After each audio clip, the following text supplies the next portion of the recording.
Pauta em Debate. Oferecimento Vilagem de Engenho. Fone 3154-8004.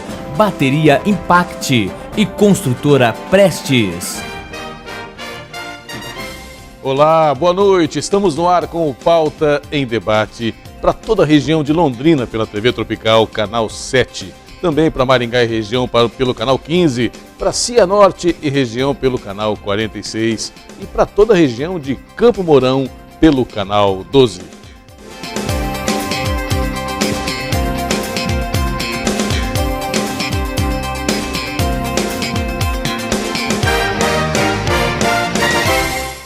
No Pauta em Debate desta noite, vamos falar de um assunto que está na mídia, está bem forte na mídia. Vamos falar da execução do brasileiro Rodrigo Goulart, e o Giovanni mostra aqui para a gente alguns jornais. Folha de São Paulo, mais um brasileiro é fuzilado na Indonésia. Você vê aí a capa do Caderno Cotidiano, registrando o fuzilamento do brasileiro Rodrigo Goulart, acontecido na última terça-feira. Também, Folha de Londrina, Caderno Mundo, paranaense é fuzilado na Indonésia. Planalto repudia a execução do paranaense Rodrigo Goulart. E para falar sobre esse assunto, tem mais aqui também, ó. Olha só, vamos mais um aqui. O caderno Estado de São Paulo, caderno Metrópole. Daqui irei para o céu, disse Rodrigo Goulart momentos antes de ser fuzilado na Indonésia. E nós vamos conversar sobre esse assunto, sobre essa execução desse brasileiro, desse paranaense na Indonésia. Ele foi executado por portar drogas no aeroporto de Jacarta, salvo engano, 5 quilos de cocaína, dentro de pranchas de surf, e estava há mais de 10 anos preso na Indonésia. Foi executado pelas leis daquele país na última terça-feira. E para falar sobre isso, está aqui conosco a advogada criminalista, doutora Eliane Giareta Marcato. Doutora Eliane, seja muito bem-vinda, ótima noite. Muito obrigada pelo convite, é um prazer estar aqui mais uma vez. A senhora esteve conosco aqui no começo do ano, falando justamente da execução do Marco Archer, que foi executado também na Indonésia no dia 18 de janeiro deste ano. E a senhora, naquele momento, repudiava, sim, condenou veementemente a morte, a execução, na verdade, o assassinato daquele brasileiro, do Marco Archer. E agora, e naquele momento, a senhora já dizia, olha, isso pode acontecer novamente, existe mais um brasileiro na fila, no corredor da morte na Indonésia. E ele foi executado na última terça-feira. Isto é um episódio muito lamentável. Muito lamentável. Na verdade, a execução do Rodrigo Goulart, ela não que a do Marco Archer não seja, tanto que eu já falei aqui sobre isso, que eu repudiava, como eu repudio a pena de morte. Mas, na verdade, a do Rodrigo Goulart foi pior do que a do Marco Archer, porque o Rodrigo Goulart foi executado doente. Esse é um agravante, ele estava com esquizofrenia. Esquizofrênico. Isso foi constatado pelos hospitais da Indonésia, porque ele passou por 2 hospitais, por 2 clínicas lá e foi constatada a esquizofrenia. Então, na verdade, ele ficou 11 anos preso, em situação desumana, como é em todo presídio, não vou dizer no caso da Indonésia, porque no Brasil é também, mas eles enlouqueceram ele lá dentro, ele ficou louco. Quer dizer, tanto que ele disse que ia para o céu antes de ser executado, ele estava delirando. A prima dele disse na última entrevista que nem conversou com ele a respeito da execução e ele dizia, ele delirava, ele não sabia o que ele falava. Então, isso é um agravante. É pior do que o primeiro. Ele não estava... Até para o pessoal nos entender, as pessoas que não têm acompanhado o mundo do direito, que não têm formação... Por que o fato da pessoa estar doente, mentalmente doente, como é o caso do Rodrigo Goulart, por que isso é um agravante quando há execução e por que ela não poderia sofrer a pena? A Indonésia prevê isso que não é muito compreensível, porque a própria lei da Indonésia prevê que quando existe a comprovação que uma pessoa está doente, está com algum problema, que não seja, pode ser que não seja só mental, pode ser uma doença degenerativa, pode ser um câncer, qualquer coisa nesse sentido, que a pessoa não seria executada. E isso foi feito várias comprovações E eles simplesmente, sem uma explicação devida nesse sentido, mataram o rapaz na última terça-feira. O fato de nós, vou insistir um pouquinho mais, nós aqui no Brasil também temos uma legislação, claro, não há previsão da pena de morte, a Constituição inclusive veda isso, é uma cláusula pétrea, Sim. que não pode ser modificada, Sim. mas no Brasil também, quando a pessoa alega que tem problemas mentais ou ela está doente, ela também não tem o mesmo tratamento dos demais apenados. Então, por exemplo, no caso de um homicídio no Brasil, a pessoa que tem aí, que é constatado que ela tem uma esquizofrenia, como é o caso, era o caso do Rodrigo Goulart, ela tem uma pena diferenciada. Por que isso? Não, na verdade não é que ela tem uma pena diferenciada, ela vai ter um cumprimento de pena diferenciado. A pena permanece. Suponhamos que ele pegou 10 anos no homicídio, a pena permanece.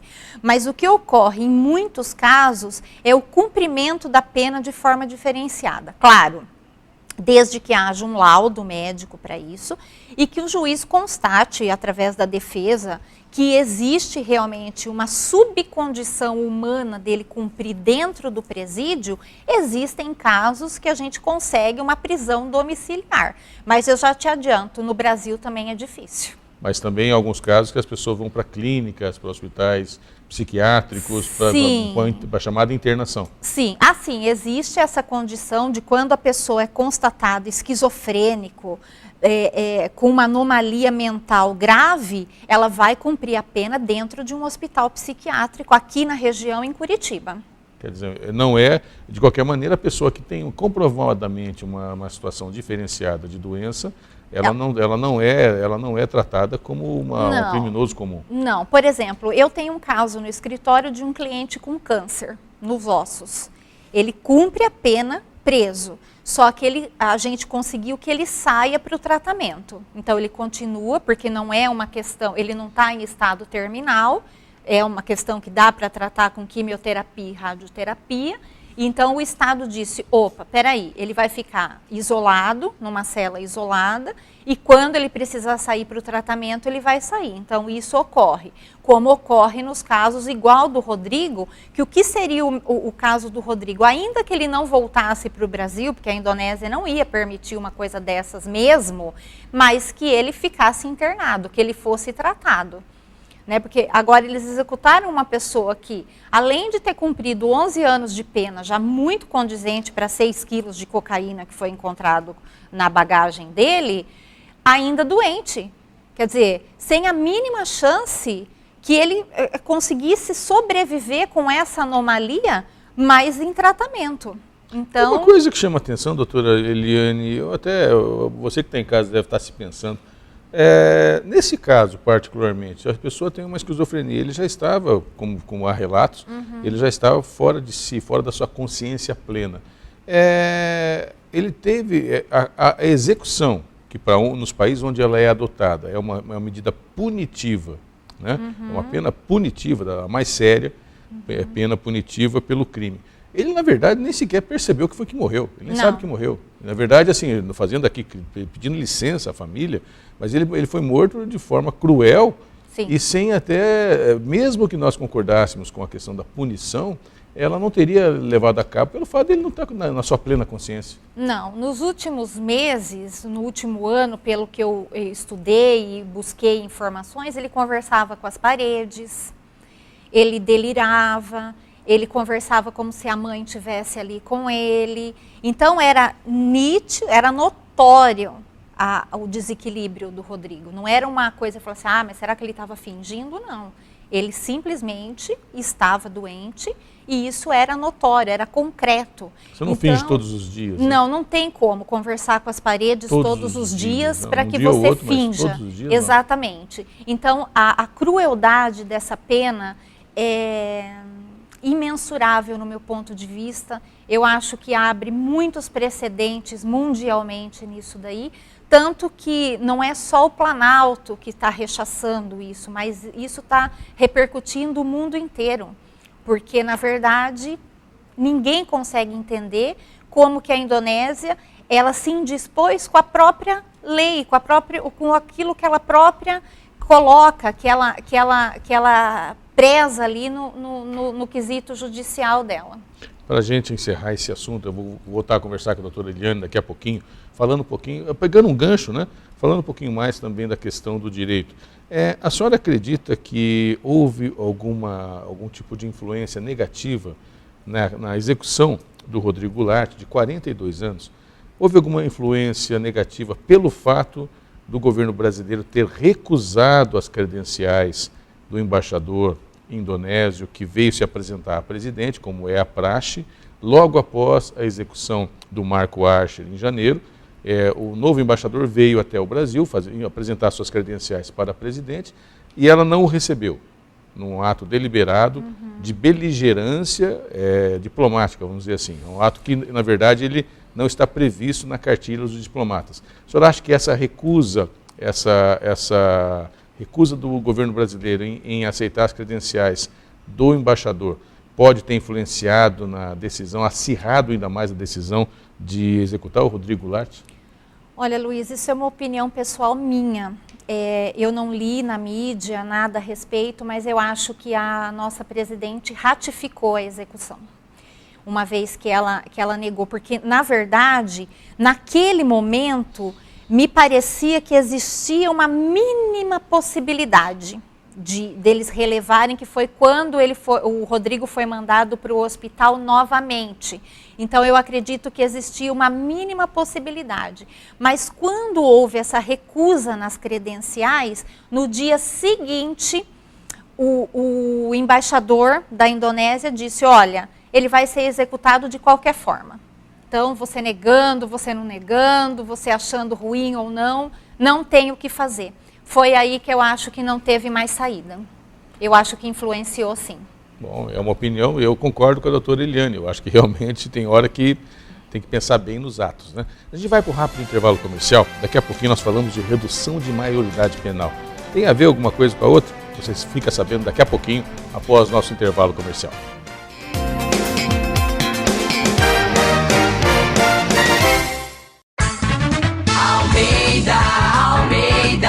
Servindo você todo dia. Almeida, você sabe, é mais barato. Almeida está sempre ao seu lado. Almeida, com preço e qualidade, bom atendimento e variedade. Almeida servindo você todo dia. Almeida Mercados. Almeida Mercados, servindo você. Almeida. Você vai conhecer agora um ótimo lugar para a sua família morar. Residencial Vista Alegre. Condomínio de casas prontas para morar. Com área privativa de 89 metros quadrados. Infraestrutura completa com área de lazer e portaria, em ótima localização. Na Avenida Brasil, em Cambé, com fácil acesso para toda a região. Residencial Vista Alegre, incorporação Construbloc. Vendas Imobiliária Condor, ou pelo fone 3254-3424. Mizumi Veículos e L200 Triton, o melhor 4x4.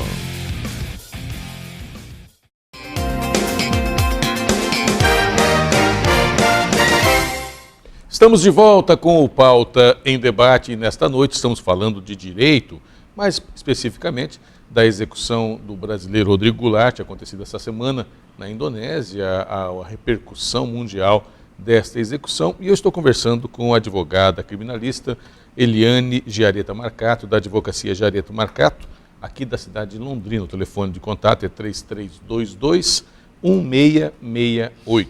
Nós vamos conversar também agora, doutora Eliane, eu queria a sua opinião, já que nós estamos falando aí de um jovem, 42 anos, né? Sim. É um jovem que foi executado na Indonésia. Aqui no Brasil, por outro lado, nós discutimos a mudança da legislação pressionada aí pela sociedade. O Congresso Nacional acaba discutindo a questão da redução da maioridade penal.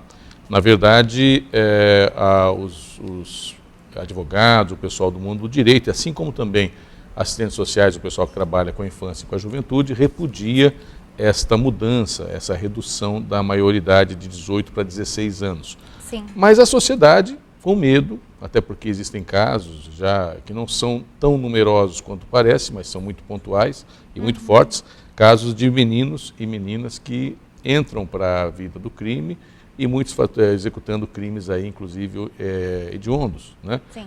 E a nossa Estatuto da Criança e do Adolescente, só para você saber, ele prevê que até 18 anos você tem um tratamento diferenciado do Código Penal. Vamos mudar e vamos colocar meninos de 16 e de 17 anos na cadeia junto com os outros maiores? Isso vai resolver a violência? Não, na verdade isso vai aumentar a violência. Como o Ministério Público, a OAB e vários outros órgãos, eu também sou totalmente contra a redução da minoridade penal. Primeiro porque não vai resolver. Se hoje essa lei fosse aprovada, essa PEC fosse aprovada, o adolescente continuaria sendo processado e julgado pela Vara da Infância e da Juventude. O que ocorreria é que o Ministério Público poderia solicitar que o juiz visse ou notasse se ele poderia responder como um adulto. Respondendo como um adulto, ele ia para a penitenciária. Em um ano, nós teríamos 32 mil adolescentes dentro do nosso sistema penitenciário. Que já está superlotado. Hoje, com dados da Secretaria de Segurança, nós temos 563 mil presos no Brasil, sendo que 363 mil estão ou aguardando vaga ou estão foragidos. Então, se todos fossem presos, nós teríamos 800 mil presos no Brasil. Quase 1 milhão de pessoas. Na verdade, o Brasil é o 4º país em população carcerária. Perde para os Estados Unidos, para a China e para a Rússia, né? Então, esses adolescentes entrariam nesse sistema onde nós temos 70% de reincidência criminal. Então, o que aconteceria com esse adolescente? Ele estaria na escola do crime, ele não voltaria nunca mais, sendo que no Sense, em outros locais onde esse adolescente fica, a reincidência é só de 20%. Ou seja, 80% dos adolescentes são reinseridos no mercado, na sociedade. Quer dizer, nós estamos trocando com essa história, pelo que eu estou entendendo, um sistema que consegue recuperar, sim, estatisticamente, 80% dos adolescentes que cometem crimes, não sim, pode falar cometem crime, né, mas que transgride a lei, para a infração penal, para um sistema onde 80% volta a cometer, sim, crimes e não sai mais do mundo do crime. Nós temos inúmeras facções dentro das prisões. O que essas facções fariam? Angariariam esses adolescentes para que quando saísse eles já tivessem um exército nas ruas. E outra coisa, acontece um caso aqui, outro lá, lógico, são graves, comovem a sociedade, mas crimes hediondos, Luiz, 1% apenas dos crimes hediondos são cometidos por adolescentes. 1%. E hoje nós temos 30 milhões de adolescentes no país. Mas, desculpe interrompê-la, mas é até interessante isso, minha amiga. Vamos aqui, vamos puxar aqui o nosso tricô. Se 1% só são cometidos por adolescentes, mas a gente tem a sensação de impunidade. Quando o menino vai lá e faz um latrocínio, pega uma arma, vai no sinaleiro, como aconteceu aqui em Londrina, sim, e vai assaltar uma pessoa e por um motivo ou por outro, uhum, ou por maldade, ou por falta de estabilidade emocional, ou porque a pessoa reagiu, ele acaba atirando e matando uma pessoa. Uhum.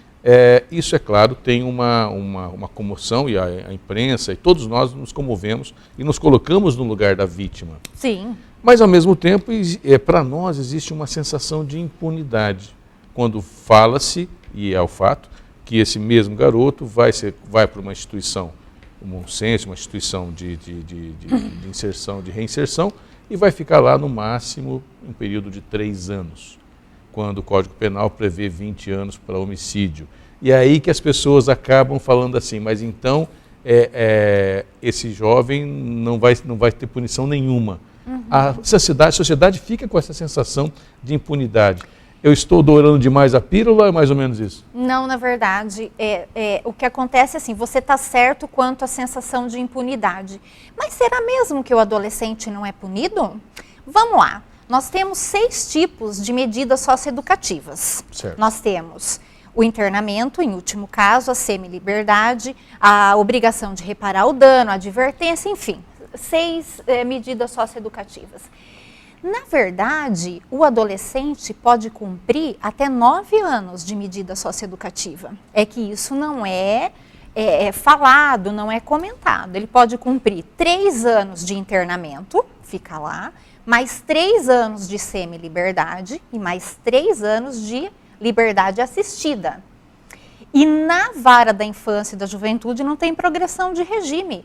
Enquanto que o adulto que comete um latrocínio, suponhamos que ele pegue 15 anos ou 10 anos, se ele for primário. Ele vai cumprir 2/5, ele vai cumprir menos que o adolescente que está internado. Com 2, 3 anos, o adulto está na rua também. Está no sistema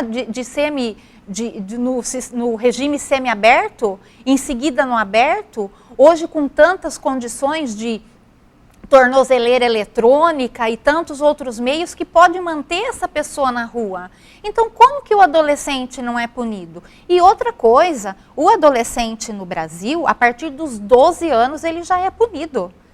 Então, não adianta colocar 16 anos e jogar ele dentro de um presídio. E se as condições dentro do SENSE, dentro desses locais que o governo estipula como sendo diferente para recuperar o adolescente, não é. Não é. Nós não temos. A questão da semi-liberdade, o adolescente ir, estudar, trabalhar, voltar para dentro, isso é muito pouco utilizado. Por quê? Porque o governo não dá aparato. Então, essa redução da menoridade para 16 anos vai ser o governo estar desistindo do adolescente ali, sendo que ele não vai recuperar as medidas sociais, o pobre da favela, que é angariado pelo traficante, que o pai não tem uma boa condição. Então, se a gente for falar de todas as coisas que envolvem isso, nós vamos ter que gravar uns 4 programas. Mas olha, e é um assunto apaixonante. Sim. E eu sinto que você é apaixonada pelo assunto. Sim, eu gosto muito da área penal, eu estudo, eu busco informação justamente para a gente explicar para uma sociedade que fala, fulano, o menor matou. Tá, mas até isso acontecer, o que tem todo aqui atrás e o que vai ter pela frente para recuperar esse adolescente? Nós vamos conseguir? O governo dá ferramenta para isso? O SENSE está preparado para isso? Como que é? Como que funciona? Mas o que mais chama, não, e o argumento que para mim é mais interessante, minha amiga, e para você também, meu amigo, é que o adulto pode sair da cadeia em tempo menor. Né? Quer dizer, então nós estamos, na verdade, jogando uma fatia dos adolescentes como se adultos fossem, né? Mas para saírem do mesmo jeito mais cedo. Então, digamos assim, vamos fazer uma conta aqui. Um cidadão de 17 anos vai e comete um latrocínio. Ele pode, como a doutora falou, ficar 3 anos numa medida socioeducativa. Se ele for tratado como adulto e ele for primário e pegar 10 anos, ele pode sair com 2.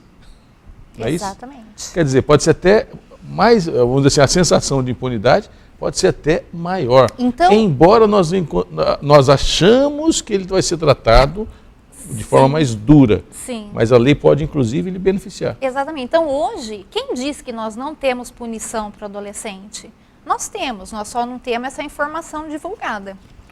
Doutora Liane, e outra coisa também que eu quero que a sua opinião. E, na verdade, o que me chama a atenção é que cada vez que a sociedade está ficando meio comum, e eu tenho até tratado isso com outros convidados, está ficando meio comum, minha amiga, cada vez que tem um assunto na mídia, né, bombando, o governo, se não o governo federal, a prefeitura, o governo do estado e muitas vezes o Congresso Nacional, dá uma resposta, tá? Dá uma resposta rápida.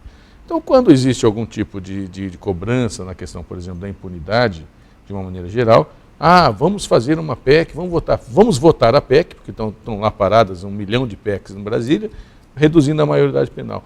Isso não é um pouco de jogo de cena da área política, dos deputados, senadores, para tipo assim, olha, eu posso falar quando eu for pedir voto na minha base que eu votei a favor da redução da maioridade penal. Não é um pouco jogo de cena que, na verdade, o efeito não é aquele que a sociedade espera, mas a sociedade vai ter a sensação de que foi feita a justiça que ela queria?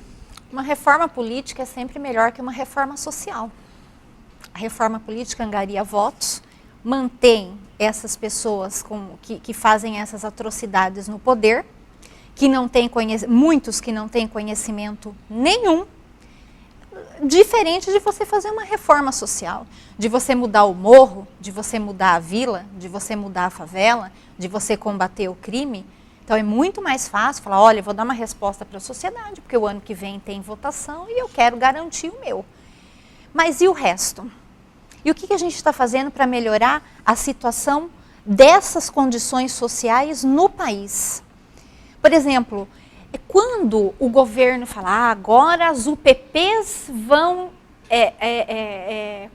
entrar nos morros e combater a criminalidade. Resolveu o problema. Resolveu o problema. Por que junto com a UPP não entra uma medida social de um campo de futebol para tirar as crianças da rua, uma escola de música, uma escola de artesanato, uma culinária, coisas que vão falar, olha, venham vocês crianças que estão desamparadas para cá, vocês vão ter comida, vão ter almoço, vão ter tudo aquilo que vocês não têm em casa, em vez de só jogar a polícia lá, e aí a polícia vai, muitas vezes despreparado, matam esses adolescentes, porque nós temos 20 mil mortes por ano no Brasil de adolescentes, então quer dizer, morre muito mais adolescente do que ele vai preso.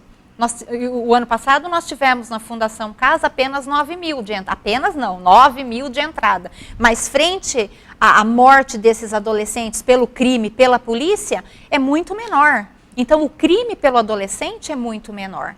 E outra coisa, os adolescentes estão apreendidos, na verdade, dentro dessas fundações, dentro do Sense, por crimes contra o patrimônio, que é o roubo, e muitas vezes pelo tráfico, por homicídio, por latrocínio, é 0,013%. Então, realmente é muito mais fácil falar, olha, eu estou fazendo, que nem aquele, por exemplo, nós temos um vereador, um deputado aqui da região, que tem um programa, inclusive, que ele mostra lá, olha, eu votei tal coisa. Então, quer dizer, o próximo ano eu quero voto em decorrência disso. Mas ele está resolvendo o problema ou ele está olhando só o lado dele? Então é isso que acontece em Brasília. Olha, vamos reduzir a maioridade penal, porque vai resolver o problema. Não, nós vamos ter um país muito mais violento dentro de 2, 3 anos. Quero agradecer a presença da doutora Eliane Giareta Marcato, do escritório Giareta Marcato, aqui de Londrina, escritório de advocacia. O telefone é 3322, quem quer conversar com ela? 3322-1668. E olha, agradeço imensamente a sua presença. Eu que agradeço. A conversa é muito gostosa. Apesar do assunto ser muito sério, mas o debate é muito gostoso. Sim, eu que agradeço, é um prazer. Eu adoro essa parte criminal e fico à disposição sempre que vocês precisarem. Ótima noite. Obrigada. A gente vai para o intervalo comercial, daqui a pouquinho mais informações aqui no Pauta em Debate. Um minutinho só, nós já voltamos.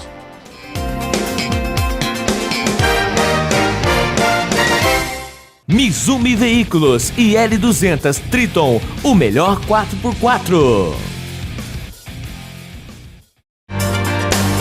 Você vai conhecer agora um ótimo lugar para sua família morar. Residencial Vista Alegre. Condomínio de casas prontas para morar. Com área privativa de 89 metros quadrados. Infraestrutura completa com área de lazer e portaria, em ótima localização, na Avenida Brasil, em Cambé, com fácil acesso para toda a região. Residencial Vista Alegre, incorporação Construblock. Vendas Imobiliária Condor, ou pelo fone 3254-3424. Almeida, servindo você todo dia. Almeida, você sabe, é mais barato.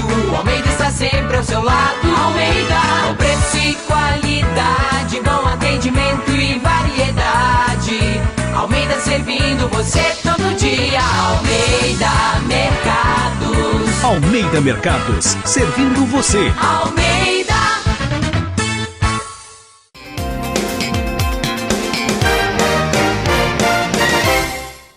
Estamos de volta com o Pauta em Debate, nesse dia 1º de maio Dia do Trabalho. Mas olha só, eu quero registrar com você aqui, meu amigo, e para você também, minha amiga, o que a imprensa noticiou nesta semana do episódio lá em Curitiba, o confronto entre os professores e a Polícia Militar.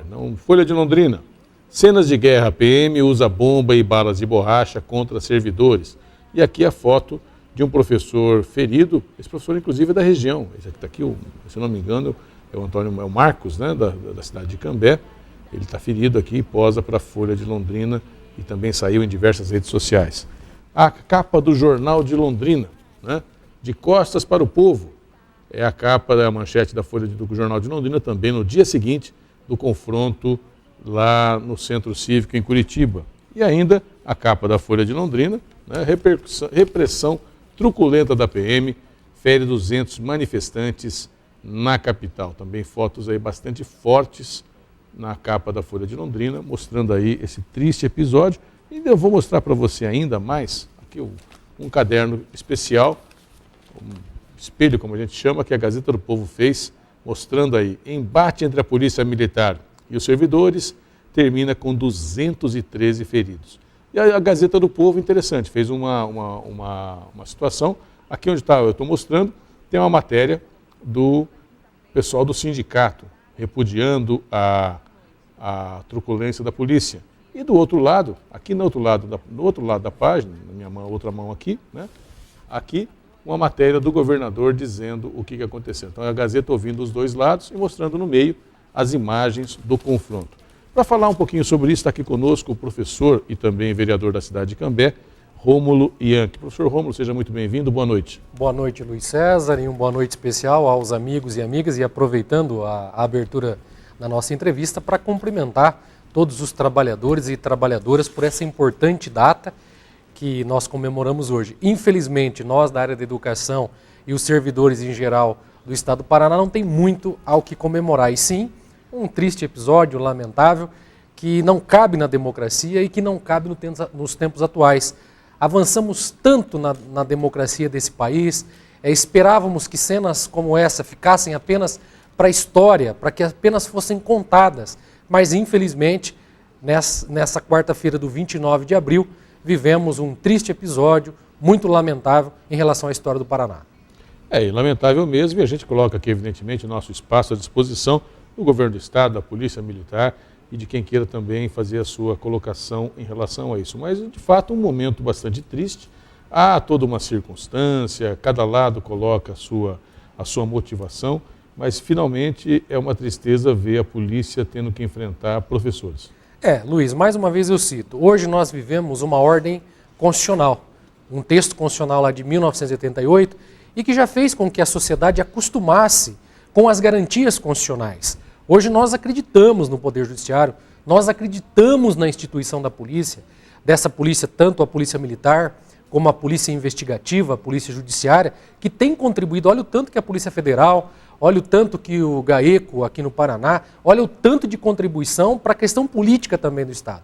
E quando nós vemos um enfrentamento dessa natureza, uma praça de guerra, nos faz repensar essa ordem constitucional. Como que isso ainda cabe num país, num Estado democrático de direito? Sabemos que as conveniências são de todos os tipos. Não estamos aqui querendo sacrificar o governo, não estamos aqui querendo sacrificar, estigmatizar a Polícia Militar, mas aquele enfrentamento nos mostra o despreparo da sociedade atual de lidar com temas dessa natureza. E os professores que são educadores, que estão lá lutando por uma questão previdenciária, e que quando o cidadão chega no momento que ele fica mais frágil, que ele precisa de um amparo e a sua vida inteira ele contribui, ele não tem esse apelo. Ele não consegue ir para a casa, que dizem que é a casa do povo, que é a Assembleia Legislativa, para acompanhar e para fazer o debate. E não consegue ter esse acesso. E tem ali um cordão de isolamento. Mais uma vez, é lamentável e nós precisamos evoluir. E eu sinto que o governo, nessa questão, errou feio, e nós temos que reconstruir. Sinto que tanto a categoria dos professores, dos funcionários da educação, continuam com uma grande agenda de mobilização, e agora o governo também tem que reconstruir e trazer propostas diferentes dessas que tornaram o Paraná um palco de guerra e um palco de violência contra as pessoas. O cachorro, a bala de borracha, a bomba, tudo isso não pertence mais a nós, que queremos o diálogo, a democracia e, acima de tudo, a humanidade. E coloco novamente o nosso espaço à disposição de todos os lados, até para que possam colocar a sua versão dos fatos. Mas mudando um pouquinho de assunto, Rômulo Ian, que eu quero até que você repercuta com a gente, a capa do jornal Cambé de Fato, também que circulou nesta quarta-feira 29, que mostra que Prefeitura e Coapar entregam mais 62 casas na cidade de Cambé. Inclusive, uma matéria aqui bastante interessante, né? Um suplemento do Cambé de Fato. A Prefeitura entrega 62 casas e, na verdade, aqui também, na contracapa, a entrega completa as 500 casas do residencial Antônio Eutímio Casaroto. E mostrando aqui embaixo, até gostaria que o Giovanni mostrasse aqui embaixo esse box amarelo.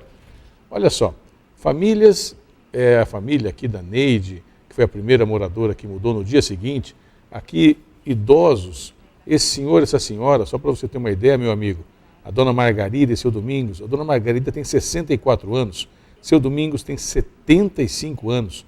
É a primeira casa que eles têm na vida, aos 64 anos ela, aos 75 ele, são casados aí há mais de 30 anos e agora conseguem a sua casa graças a um trabalho, uma política pública na área da habitação, Rômulo.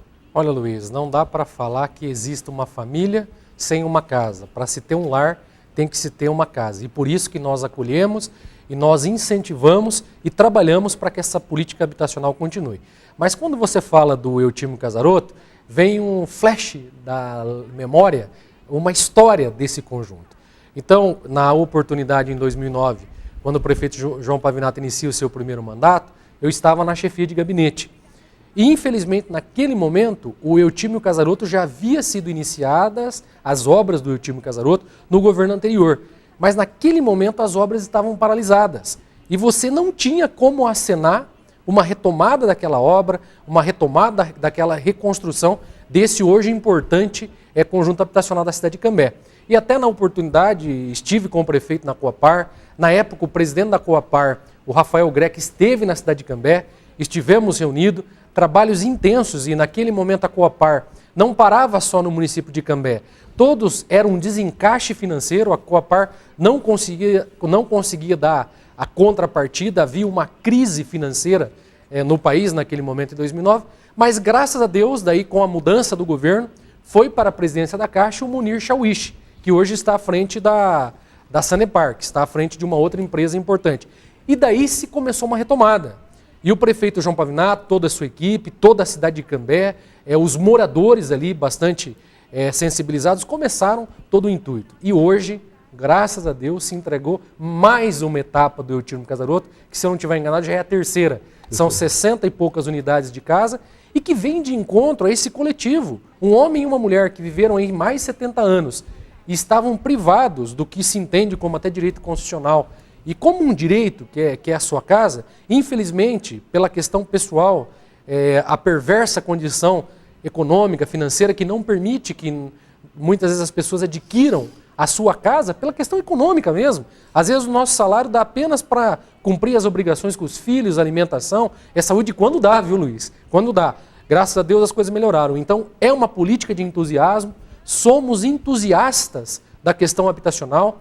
Converso muito com o prefeito João Pavinato, temos agendas para ir a Brasília, por causa do programa Minha Casa Minha Vida, que até nesse primeiro semestre, até em virtude dos problemas econômicos, ainda não há um indicativo, mas tenho certeza que tanto o governo estadual como o governo federal não medirão esforços para que para o segundo semestre nós já tenhamos uma boa notícia nesse sentido de mais construções, e Cambé vive um bom momento. Então, a retomada e a entrega das casas do Eutímio, aqui no Anelisa 2, os apartamentos, nós tivemos também agora lá, que ainda, por um problema do Banco do Brasil, ainda as casas do Ulisses Guimarães, mas ali também sai um condomínio vertical, fora as outras iniciativas, as casas geminadas também, com dinheiro da Caixa Econômica. Então, graças a Deus, Cambé conseguiu acompanhar.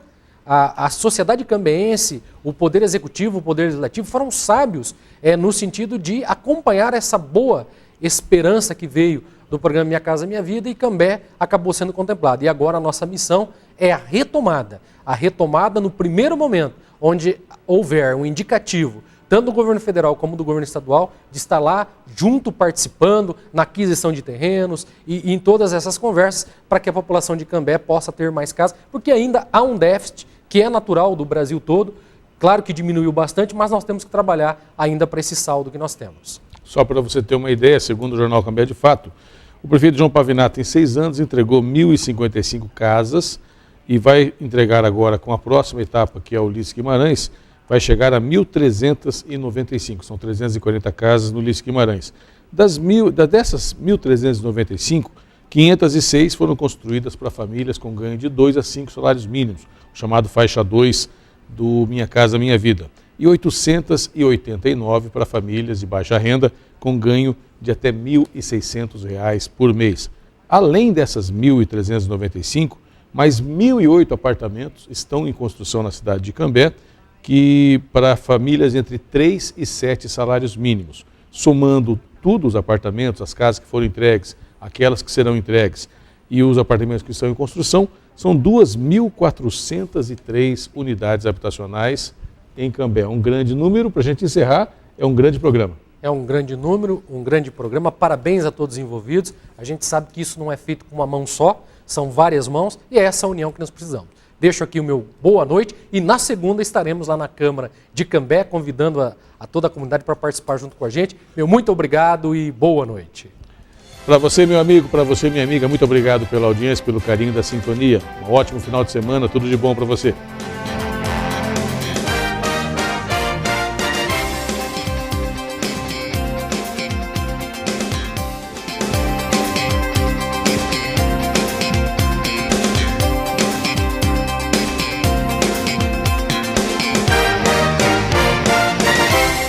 Pauta em debate. Oferecimento Vilagem de Engenho. Fone 3154-8004.